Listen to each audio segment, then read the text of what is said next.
Buenos días, amada familia. Hoy continuamos con nuestro estudio del libro de Mateo y entramos el día de hoy al capítulo 21. Comienza el capítulo 21 mostrándonos el momento en que Jesús va a entrar a Jerusalén. Lo que en muchas de nuestras Biblias está titulado como la entrada triunfal de Jesús a Jerusalén.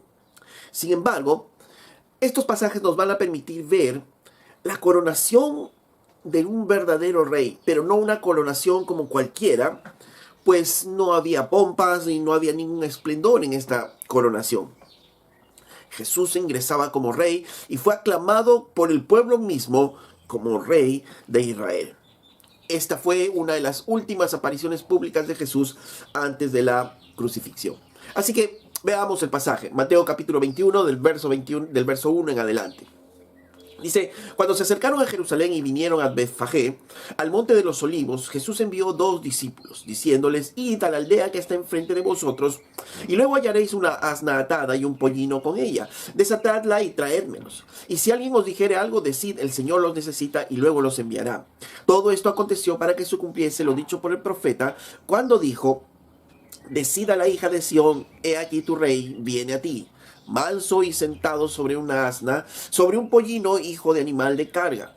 Y los discípulos fueron e hicieron como Jesús les mandó y trajeron al asna y el pollino y pusieron sobre ellos sus mantos y él se sentó encima. Y la multitud, que era muy numerosa, tendía sus mantos en el camino y otros cortaban ramas de los árboles y las tendían en el camino. Y la gente que iba delante y la que iba detrás aclamaba diciendo, Hosana al Hijo de David, bendito el que viene en el nombre del Señor, Hosana en las alturas. Cuando entró él en Jerusalén, toda la ciudad se conmovió diciendo, ¿quién es este? Y la gente decía, este es Jesús, el profeta de Nazaret de Galilea. Ok, vamos entonces desde el versículo 1 a disfrutar de esta historia. Dice en el verso 1, nos cuenta Mateo, que cuando se acercaron a Jerusalén, recordemos que Jesús está descendiendo desde el norte de Israel hacia Jerusalén para la fiesta de la Pascua, pero ya les había dicho también a sus discípulos que cuando él llegue a Jerusalén sería que entregado a los gentiles, lo matarían, se burlarían de él, lo crucificarían y él resucitaría. Entonces estos acontecimientos están por pasar, estamos a una semana que ocurran todos estos acontecimientos y Jesús estuvo en Jericó, al final de los versos anteriores, nos vimos en Jericó, lugar desde donde ahora Jesús va a descender a Jerusalén.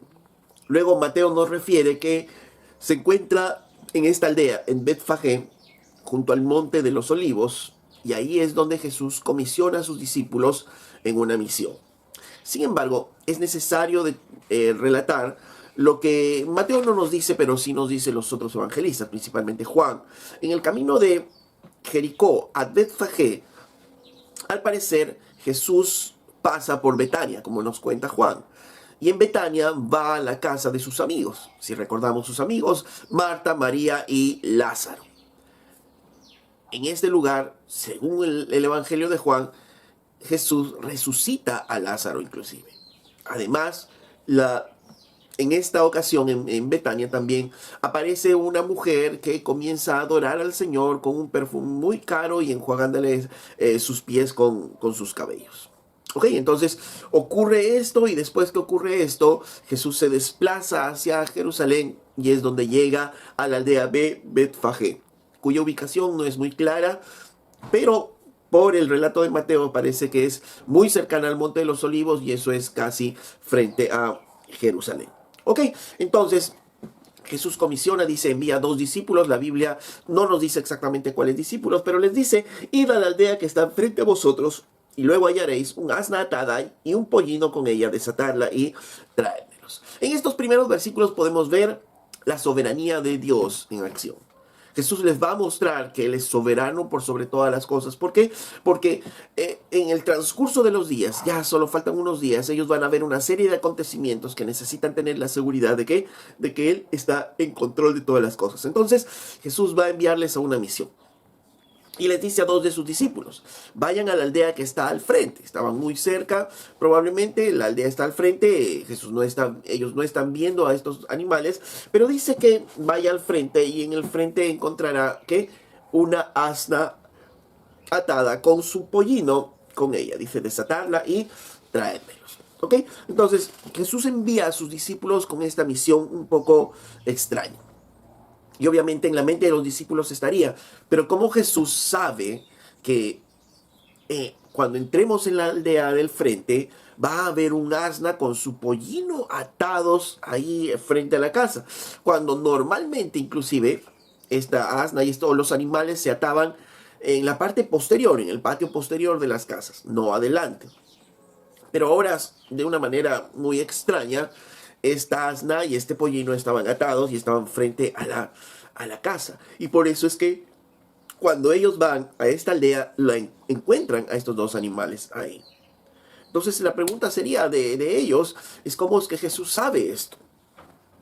Ahora la otra pregunta es, vamos a ir a la aldea y vamos a coger esta asna y este pollino, son dos animales, y si el dueño nos ampalla, si el dueño nos agarra y nos dice, ¿qué están haciendo con ese animal? Entonces Jesús les da la otra indicación y les dice en el verso 3, y si alguien os dijere, decid, el Señor las necesita y luego los enviará.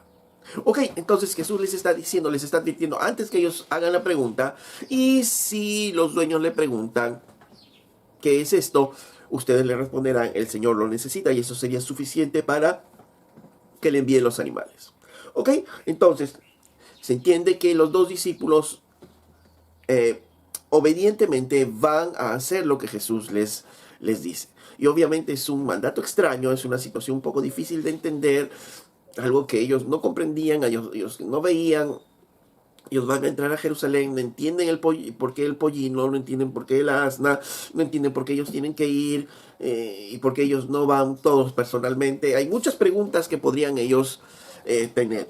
Sin embargo, lo bonito de esta historia es que estos discípulos que fueron obedientes a su Señor y fueron obedientes al mandato que Jesús les había dicho. Entonces, el relato de Lucas nos cuenta que efectivamente le preguntan a ellos qué estaban haciendo y ellos le dicen, es para el Señor lo necesita. Y lo otro interesante es cómo es que Jesús supo que los dueños de estos animales le iban a entregar esos animales. Jesús entonces se presenta y les dice a sus discípulos que se presenten a ellos o que lo presenten como el Señor, como el dueño, como el amo de todas las cosas. Ahora, ¿por qué es que los dueños del asna y el pollino pusieron a estos animales adelante y no atrás? ¿Por qué cuando los discípulos le dicen, es para el Señor lo necesita, ellos sueltan a los animales? Algunos incrédulos, tratando de rellenar todos estos eventos, nos dicen o nos refieren que ya Jesús de antemano había hecho un trato con los de la aldea del frente y para que solamente vayan y recojan el pollino, y la clave era cuando el Señor lo necesite, y por eso ellos se llevaron el pollino. Pero realmente es especular demasiado acerca de esta historia para ponerle ese relleno, lo cual no tiene ningún aval y solamente es para quitar abajo lo que sí la Biblia nos muestra entre estas líneas. ¿Y qué es lo que nos muestra en estas líneas? Que el Dios soberano seguía teniendo control de todas las cosas, aún de las más pequeñas como estas. Jesús, como Dios, tenía control absoluto de todas las cosas. ¿Y cuál era el mensaje para sus discípulos? Recordemos que los discípulos en unos días verán a Jesús crucificado en esa cruz, y entonces ellos necesitan saber y entender que que Jesús, a pesar de todo lo que iban a ver, él sigue teniendo el control de todas las cosas. Y efectivamente, cuando ellos van con sus muchas preguntas a la aldea y encuentran el asna y el pollino, lo primero que se preguntan, ¿y cómo supo él? Lo segundo es, ok, y salen los dueños y con justa razón les dicen, ¿qué pasa? ¿Por qué ustedes están desatando estos animales? Y ellos les dicen, el Señor los necesita, tal vez con mucha timidez, el Señor los necesita. Y los dueños de los animales, pues les dicen, oh, ok, si el Señor los necesita, llévenlos nada más. ¿Por qué pasó esto? Porque Dios, para cumplir su voluntad, orquesta las diferentes situaciones para que finalmente acontezcan, para que finalmente pase lo que tenga que pasar. Ahora, como vemos en el siguiente versículo, en el versículo 4, nos dice Mateo que esto se hizo ¿para qué? Para que se cumpliese lo dicho por el profeta. Verso 4 dice, todo esto aconteció para que se cumpliese lo dicho por el profeta. Miren, para que acontezca esto que ya el Señor había profetizado a través de Zacarías unos 500 años antes, ahora Jesús va a orquestar estas diferentes situaciones. ¿Y cuáles eran esas situaciones? Que esta familia, justo ese día, en ese momento, saque a los animales afuera de casa. Y luego, cuando preguntan qué están haciendo, ellos digan, el Señor los necesita. Y tuvieron el corazón para entregarlo a Jesús. Tal vez escucharon de él, pero obviamente no conocemos más de la historia, pero lo cierto es que Dios orquestó y utilizó todas estas situaciones. Entonces, a esta familia inclusive, ¿para qué? Para que esa asna y el pollino puedan llegar finalmente a él. Miren, es interesante cómo podemos ver a través de esta línea, de estas líneas, la soberanía de Dios. Y lo que más adelante vamos a ver en los capítulos siguientes, cómo es que aún cuando ocurren estos tristes eventos, la entrega de Jesús, las burlas de Jesús, la crucificación de Jesús, cómo es que todos estos eventos, al igual que Dios sabía y tenía control que el asna y el pollino estuviesen allí, de la misma manera todos los eventos que iban a ocurrir esa semana, la crucifixión, todo Dios lo tenía ya preparado, orquestado como el plan de salvación para nosotros en la tierra. Ok, dice en el verso 4 entonces, todo esto aconteció para que se cumpliese lo dicho por el profeta, cuando dijo, decida la hija de Sión, he aquí tu rey, viene a ti, manso y sentado sobre un asna, sobre un pollino, hijo de animal de carga. ¿Okay? Entonces, esta profecía, como decía hace un rato, fue dicha hace unos 500 años antes de que ocurra esta situación, antes de que aclamen a Jesús como el Señor. ¿Y qué es lo que decía esta profecía? Decía, decida la hija de Sión, o sea, los pobladores de Israel, aquí tu rey viene a ti, ¿no? El rey va a entrar, dice, y va a entrar como manso, sentados sobre un asna, sobre un pollino, hijo de animal de carga. Así va a entrar tu rey, dice a Jerusalén. Entonces todos obviamente están esperando eso, todos los conocedores de esta profecía conocían esto y esperaban de esa manera esto. Cristo llega esta primera vez a la tierra como siervo, ¿no? Recordemos, él mismo dijo que él vino para servir, no para ser servido. Él no vino para condenar, como decía Juan, sino para ¿qué?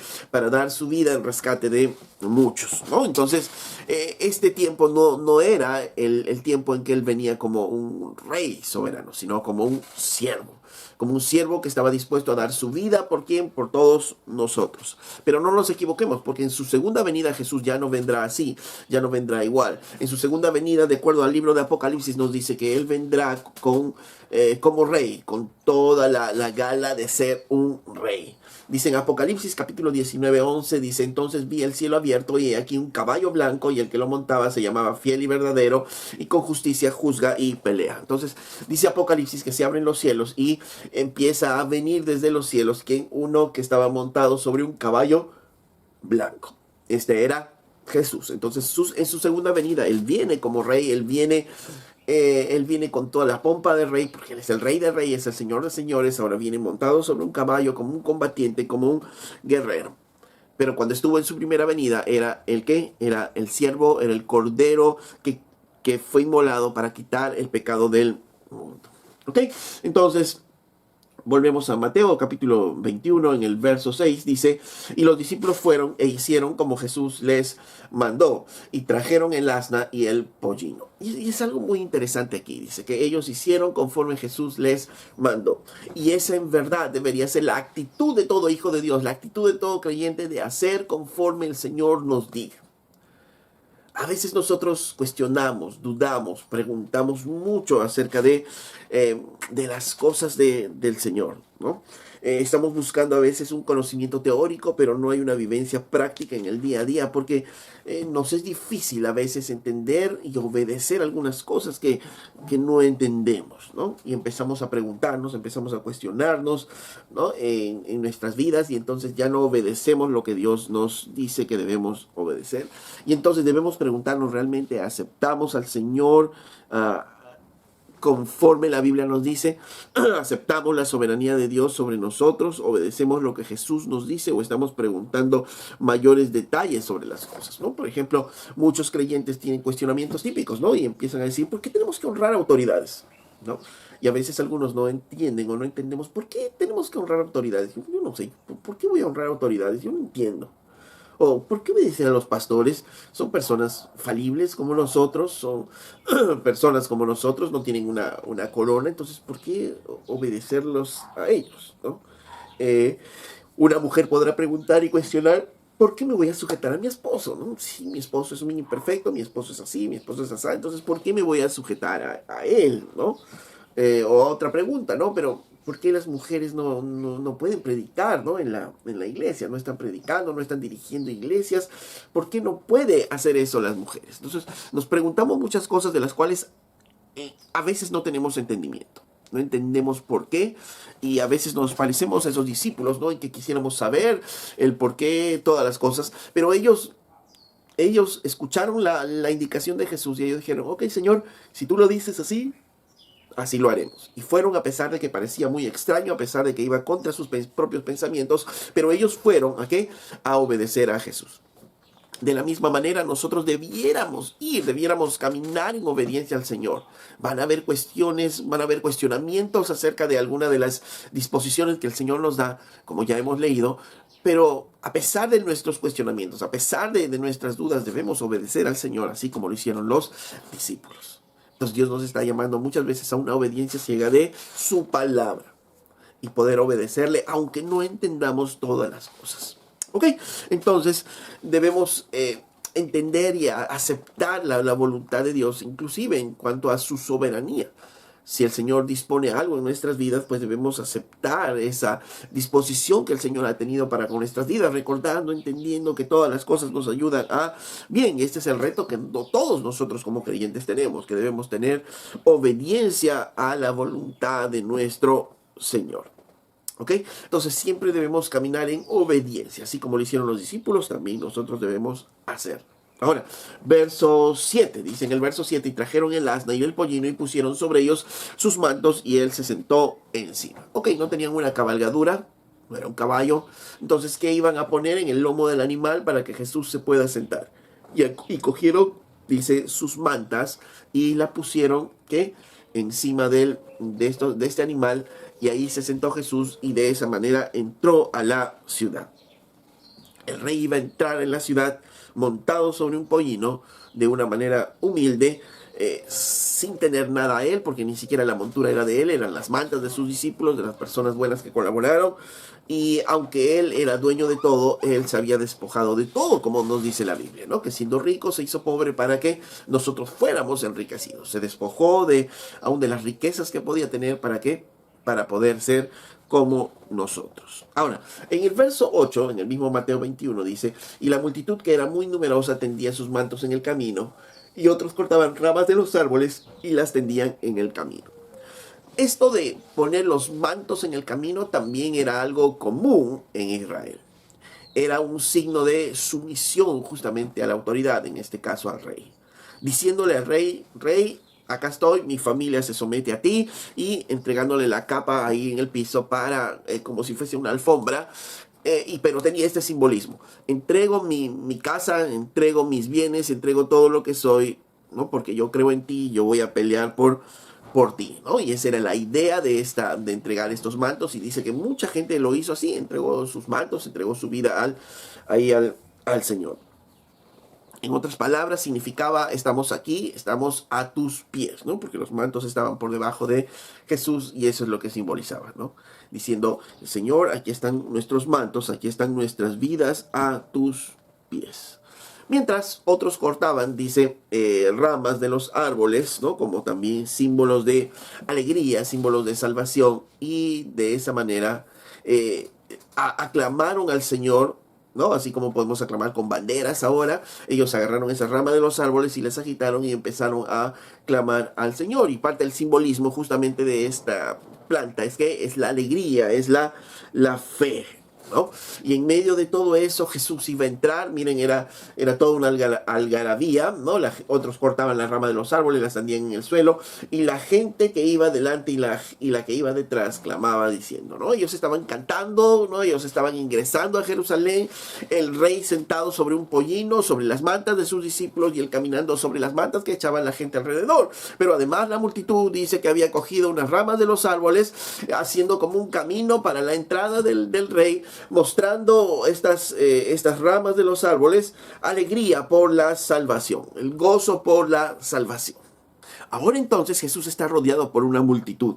Dice, y la gente, verso 9, y la gente que iba delante y la gente que iba detrás, era una gran multitud. Dice en el verso 8, y la multitud que era muy numerosa, ¿no? Hay un énfasis ahí que hace Mateo, ¿no? Ya de por sí multitud se entiende mucha gente, pero dice una multitud muy numerosa. Ahora, ¿de dónde vinieron todos estos? Eran peregrinos, hacían su peregrinaje a la Pascua, otros seguían a Jesús, y aún mucho más después de lo que pasó en Betania. Recordemos que dijimos al inicio, Jesús había resucitado a Lázaro, entonces todo era una fiesta, todo era un loquerío. La gente estaba llegando a Jerusalén en grandes cantidades, ¿no? De personas. Dice, el énfasis que pone Mateo era que había una multitud muy numerosa, ¿no? Haciéndonos ver la gran cantidad de personas que estaban llegando a Jerusalén. Y cuando entraban por la puerta, dice, toda esta multitud, que era muy numerosa, tendían sus mantos, dice, y la gente que iba delante y atrás aclamaba, diciendo, nuevamente, esa palabra que está aclamando, ¿no? Están clamando, aclamando. De nuevo es vociferar con voz fuerte, y están aclamando y diciendo a ellos, Hosana al Hijo de David, bendito el que viene en el nombre del Señor, Hosana en las alturas. Ok, entonces, ¿qué significa esta palabra Hosana? Para poderla entender bien. La palabra Hosana significa sálvanos ahora. Ahora, miren, Jesús está entrando en Jerusalén y ellos le dicen Hosana al Hijo de David. El título Hijo de David era concedido o fue concedido, de acuerdo a las Escrituras, ¿a quién? Al Mesías prometido, al Rey prometido por el Señor, al ungido del Señor que iba a venir e iba a reinar sobre Israel. Entonces, obviamente, cuando ellos dicen Hosana al Hijo de David, está diciendo sálvanos ahora, Mesías. Mesías, sálvanos ahora. Ellos estaban clamando. Pero no solo ellos, sino decían bendito el que viene en el nombre del Señor. Y esta frase ellos lo sacan de un salmo, del Salmo 18, verso 26, que es un salmo que nos habla justamente de qué, de este gozo de poder tener al Señor y de entrar en libertad, ¿no? De entrar en libertad. Entonces miren el Salmo 118, en el verso 26 dice esto: bendito el que viene en el nombre de Jehová, desde la casa de Jehová os bendecimos. Entonces aquí obviamente está haciendo referencia al mismo Mesías, y otra vez la gente está diciendo bendito el que viene en el nombre del Señor, ¿no? Bendito el que viene en el nombre del Señor. Estaban reconociendo ellos que Jesús estaba viniendo de parte de Dios. Era el Rey, era el Mesías que había sido enviado por Dios. Y otra frase más que ellos usan dice Hosana en las alturas. Sálvanos desde las alturas. Haya salvación desde esas alturas. En otras palabras, están ellos diciendo o están reconociendo que Jesús venía de las alturas.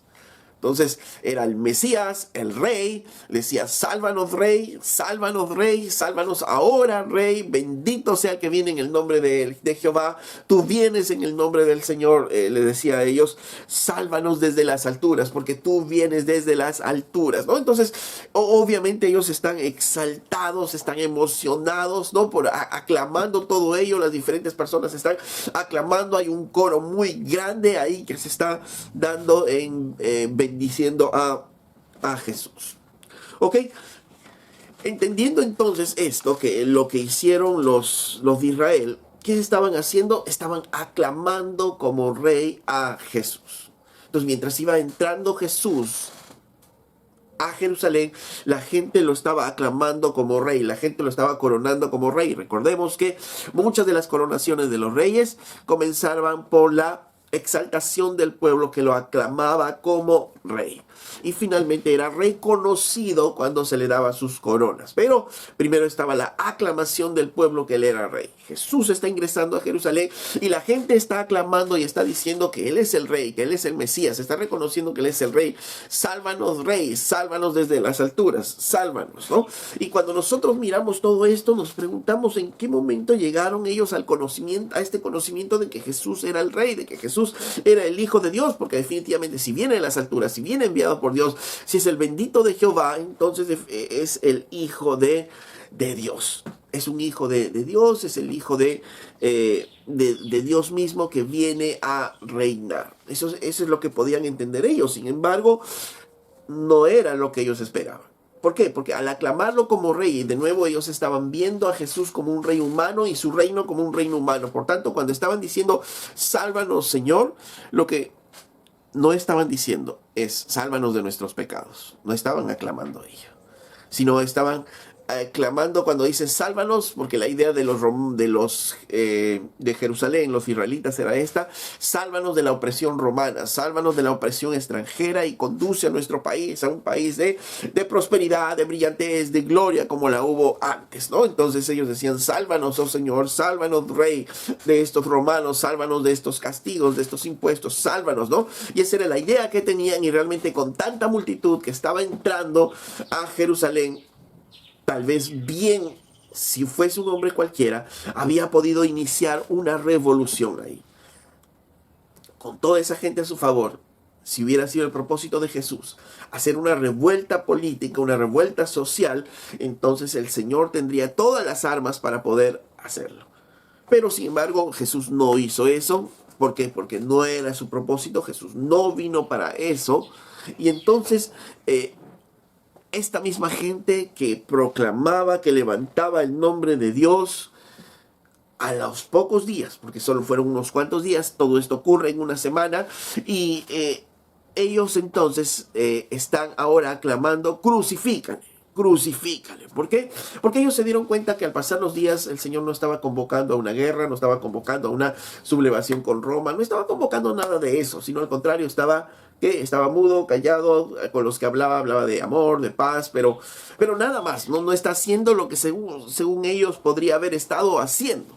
Pero ellos, al mirar que Jesús no era el Mesías que ellos creían, finalmente escogieron a Barrabás en lugar de Jesús, ya que Jesús era alguien que no estaba haciendo nada. Barrabás por lo menos estaba dando pelea, y por eso piden a Barrabás la gente. Y obviamente las aclamaciones que ellos estaban haciendo no concordaban con la realidad. Y obviamente ellos tenían una idea de este rey, una idea de lo que tenían que hacer este rey, pero no conocían al rey. No conocían a este Señor, no conocían a este Mesías. Decían que era el Mesías, pero no conocían al Mesías y sus propósitos. Decían que era el Hijo de las alturas, lo conocían, pero ni siquiera han escrito algo con él, con ella. No había mayor relación. Y entonces, cuando vemos este cuadro, definitivamente nos vamos al último versículo. Dice, después de que ellos clamaron al Señor, y que estaba entrando, como se dice, triunfalmente, aunque no había nada de triunfo en ese ingreso, pero estaba entrando a Jerusalén. Dice el verso 10, cuando entró él en Jerusalén, o sea, definitivamente Jesús entró así, entró sentado en un pollino, como lo mencionaba Zacarías 9. Cuando entró él en Jerusalén, toda la ciudad se conmovió. Dice que la presencia de Jesús conmovió a todos. ¿Por qué? Por todo ese grupo grande de personas, por la exaltación que hacían, decían, sálvanos, Señor, desde las alturas, sálvanos, Mesías, sálvanos, Rey, bendito el que viene en el nombre del Señor, ¿no? Eso es lo que les está diciendo a ellos. Pero ellos, a pesar de todas las aclamaciones, nuevamente tienen un entendimiento diferente de quién es este Jesús. Toda la ciudad se conmovió. Toda la gente que estaba en la ciudad se conmovió. Este fue un hecho muy particular, ¿no? Y entonces muchos que no ingresaron con él, pero que estaban en la ciudad, preguntaban, ¿y quién es este, no? ¿Quién es este que viene con tanto algarabío, con tanto público, con tantas alabanzas? Verso 11, y la gente decía, este es Jesús, el profeta de Nazaret de Galilea. Cuando entra Jesús en Jerusalén, toda la ciudad se conmovió. Toda la ciudad Se preguntaba quién era este. Todos les decían, este es Jesús, el profeta, el de Nazaret de Galilea. Ya todos conocían a Jesús, tenía ya una fama ganada y dice que todos se conmovieron por el ingreso del rey, la aclamación del rey, la coronación del rey, la alabanza del rey. Y así entró, y por eso es que se le titula la entrada de triunfal, pero en realidad no fue nada triunfal. ¿Por qué? Porque a los pocos días toda esta población estaba aclamándole, crucifícale, ¿no? Le estaba diciendo a Pilatos, le decía que lo crucifiquen. No fue una entrada triunfal porque esta gente que lo aclamaba ni siquiera entendía quién era el Mesías ni el propósito del Mesías. Por eso es que nos cuenta Juan que después también él, mirando la ciudad, él se pone a llorar. Él, muy conmovido, se pone a llorar diciendo: Jerusalén, Jerusalén, ¿cuántas veces quise como la gallina sus polluelos abrazarte, pero no quisiste? Me rechazaste tantas veces. Ahora terminó su tiempo. Ahora el juicio iba a llegar sobre esta ciudad. Y obviamente por haber rechazado a Jesús, muchos años después, Jerusalén finalmente es destruida en el año 70 después de Cristo por Roma misma. Ahora, ¿qué nos muestra esta porción de las Escrituras? Recordemos, Jesús está entrando en medio de las alabanzas, en medio de la algarabía, de las alabanzas, ¿no? de su pueblo. Y cuidado, porque nos podemos encontrar también nosotros en medio de una algarabía, en medio de la alabanza al Señor, y sin embargo estamos no entendiendo a Jesús. Podemos estar alabando al Señor, pero podemos estar alabando a un Señor que no es el Señor de la Biblia, sino un Señor que nosotros mismos nos inventamos, ¿no? Específicamente para que podamos entendernos, ¿no? Hay mucha gente y muchas iglesias que alaban al Señor, exaltan al Señor, al Rey, se conmueven en la alabanza y en la adoración. Sin embargo, ellos están creyendo que Jesús viene ¿para qué? Para darles una prosperidad en toda su vida, para darles riquezas a ellos, y eso es lo que nos dice la Biblia acerca de Jesús. Pero sin embargo ellos están clamando, exaltando a Jesús con este entendimiento. Otros claman y exaltan a Jesús, ¿qué? Pensando que Él les va a sanar todas sus enfermedades y que siempre ellos van a estar sanos en toda su vida. Entonces también es algo irreal. Jesús no vino para eso. Jesús no vino para servirnos en estos caprichos, digamos, ¿no? Sino vino a servirnos ¿para qué? Para morir por nuestros pecados. Algunos adoran, claman y están en medio de toda esa algarabía de exaltación, pero sin embargo creen que Jesús les ha dado poderes o superpoderes para estar conversando y peleando con los demonios en cada esquina, y empiezan a ver demonios en cada esquina. Otros dicen, están exaltando y adorando al Rey y sin embargo se está diciendo desde el púlpito: ven a Cristo y todos tus problemas serán resueltos. Ven a Cristo y tu matrimonio se resolverá y todos vivirán felices y contentos. Pero esa no es la realidad. Sin embargo, muchos caen en estos cuentos, ¿no? Se puede decir así. ¿Ok? Entonces, a veces tenemos muy buenos conceptos religiosos. Ellos tenían claro que era el Mesías, claro que era el Hijo de Dios, el Hijo de David, tenían muy claro todo ello. Pero en la vivencia práctica es como si no conocieran realmente a Jesús, lo que les pasaba a ellos. Ellos hablaban muy bien la teoría, pero ellos ni siquiera conocían a Jesús.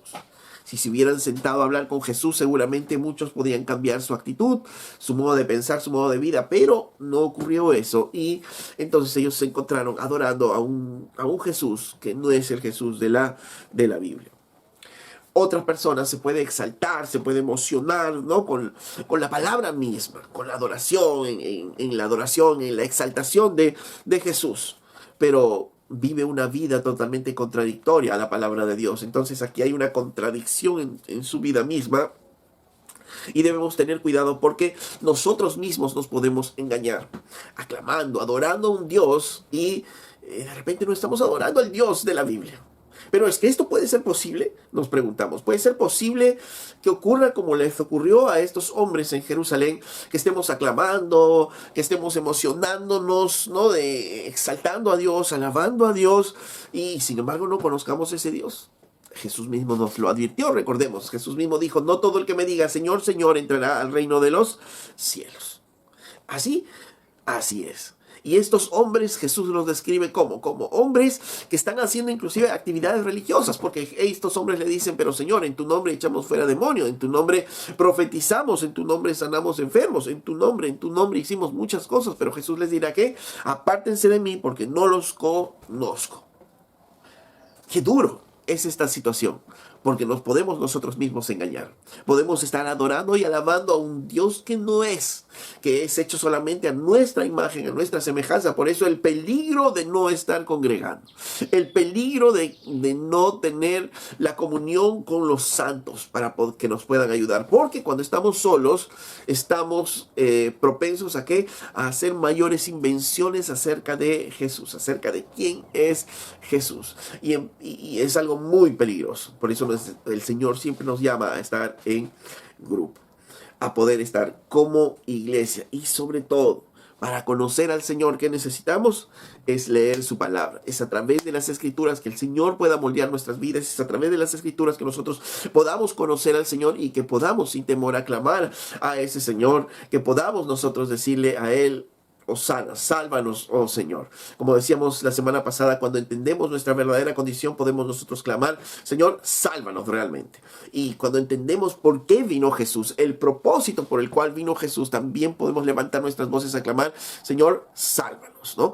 Y a partir de aquí es tan importante en la historia de la redención y en nuestra historia que justamente todos los evangelistas, Mateo, Marcos, Lucas, Juan, han dedicado porciones importantes de todo su evangelio a esta última semana de la vida de Jesús, porque esta última semana en la vida de Jesús es muy importante poder entender por qué es que vino Jesús a nosotros, qué quiere decir o qué querría decir si nosotros dijéramos realmente: sálvanos, Señor. Obviamente la Biblia nos dice que Él es Salvador. ¿Salvador de qué? De nosotros, de nuestros pecados, que estando condenados en el infierno, Él nos trae al reino de su amado Hijo, que no éramos nada, pero en Él ahora somos príncipes de su pueblo. Entonces podemos entender quién es el Señor y podemos entender y adorar realmente a quién es Él solamente a través de las Escrituras. Por eso la importancia, una vez más vuelvo a enfatizar, de leer las Escrituras, de mirar las Escrituras y no quedarnos como esta ciudad, todos conmovidos y preguntándonos: ¿y quién es este Señor? Sino conociéndolo cada día a través de las Escrituras, que es lo que Dios quiere y tiene para nosotros en nuestras vidas. El Señor te dé la sabiduría para poder no solamente estés clamando y de repente dejándote llevar por la alabanza y adoración, que no está mal, pero debemos tener cuidado en saber a quién adoramos. En otras palabras, de quién es Jesús realmente, por qué vino, cuál es su propósito, cuál es el propósito de la iglesia, etcétera, etcétera, para poder caminar como Dios quiere que caminemos. El Señor les dé mucha sabiduría y podamos entonces disfrutar de una verdadera alabanza y adoración al Señor. Padre, te damos gracias por tu palabra. Señor, vemos que tú eres un Dios soberano por sobre todas las cosas. Y te pedimos, amado Jesús, que no caigamos en lo que cayeron estos hombres, en poder llenar nuestras bocas de exaltación y no mirar por los cambios que deben haber en nuestras vidas. Ayúdanos, Señor, a no caer en lo que cayeron estos hombres, en exaltar y adorar a un Dios que no era el Dios de las Escrituras. Señor, ayúdanos, te lo pedimos, amado Jesús. Amén. Si esta enseñanza te pareció de bendición, comparte con otros y dale un me gusta a la enseñanza y suscríbete al canal para poder recibir más mensajes como estos.